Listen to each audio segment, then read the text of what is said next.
Avant de passer au premier point de l'ordre du jour, qui est la présentation du nouveau bureau, je voudrais faire une pause relative à notre 40e anniversaire. Vous le savez, l'Académie de l'Espace a été créée par un groupe de 35 personnalités en 1983. Et parmi ces personnalités, il y en a encore 5 qui sont parmi nous. Aujourd'hui, nous avons la présence de Claudius Laburte et je voudrais lui passer la parole pour qu'il vous adresse quelques mots. Est-ce qu'il est là?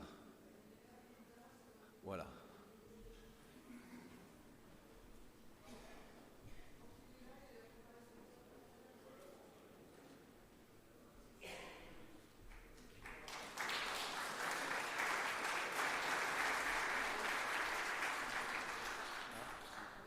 Merci.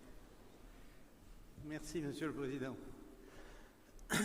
Je voudrais dire un mot sur quelques-uns des grands anciens. Je suis le seul, hélas, représentant des membres fondateurs. Les autres sont malades, les 4 autres sont malades. Et je me souviens avec beaucoup d'émotion de l'envol de la montgolfière que j'avais construite avec le général Lissarag, autre fondateur, et nous avons décollé, j'ai décollé d'ici sur la place du Capitole, un jour où le vent était un peu tournoyant. Il y avait à l'époque des candélabres avec des protubérances qui me faisaient peur, et j'ai dû chauffer pour faire un décollage, le décollage que je n'aime pas, un décollage rapide. Ce qui est sympa, c'est des décollages lents en ballon. Et là, j'ai dû chauffer pour que le ballon se dégage de ces obstacles qui me faisaient peur. J'avais peur de m'accrocher et je suis parti dans cette direction-là et je suis allé me poser derrière la maison d'André Turcat. Voilà, c'était amusant. Et je voudrais dire un petit mot sur quelques-uns de ces grands anciens. André Turcat d'abord, Jean Boulet ensuite, le pilote d'hélicoptère, dont le record du monde que j'ai vu battre à Istres avant la fondation de l'Académie, ce record du monde tient toujours, ce qui est absolument extraordinaire.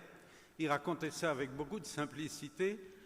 Il n'y avait plus d'électricité, plus rien à bord de son hélico, de son Alouette 2. Et il me dit, j'ai pris le soleil et j'ai essayé de suivre le soleil et il est revenu tout près de la base d'Istres pour se poser en autorotation à l'écart de la piste. C'est un exploit complètement extraordinaire, extrêmement courageux. Et je crois qu'il faut rendre hommage à cet homme qui était d'une immense simplicité, d'une immense gentillesse et qui partageait avec Turcat et quelques autres un formidable sens de l'humour. Je ne voudrais pas doucher l'ambiance, mais il y a aussi 2 académiciens à qui je voudrais rendre hommage. C'est Bernard Ziegler et Claude Franzen, qui, à la suite des accidents qui ont fait la une des journaux, Saint-Odile, Chicago et autres, et Concorde, ont eu à subir des procès absolument abominables. Comme j'étais investi dans les enquêtes d'accidents, j'ai connu tout ça de très près. Et tout ce que j'ai vu est absolument honteux.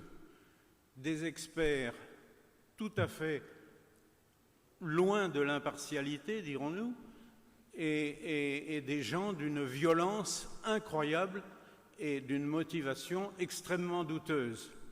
Donc, je crois que Bernard Ziegler et Claude Franzen ont eu leur vie abrégée par des maladies neurologiques déclenchées par le traumatisme de ces procès.